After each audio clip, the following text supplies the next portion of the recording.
సజ్జలు సామాలు పచ్చొన్న కొర్రలు చెరువు కుంటల్లోన కాసేటి దుసవన్లు ప్రకృతి ఇచ్చిన పల్లె తల్లి పంట తినని వారుండరు ఆనాడు ఏ ఇంట పెంట చెన్నంగి తెల్లెర్ర గొగ్గుర్ర దెంపి అడికెల వెట్టి పొయ్యి మీద ఉడికిచ్చి ఉప్పు కారం ఉల్లి గడ్డేసి నూరితే ఉడుకు పువ్వుల తక్కు కమ్మంగా ఉండేది ఎనుభై ఏళ్ళకే ఆనాటి తాత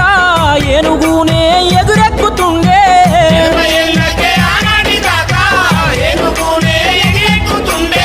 పిట్ట కావలికి మంచం మీదుండి పిడుగు పడ్డట్టు కీకనే పెట్టే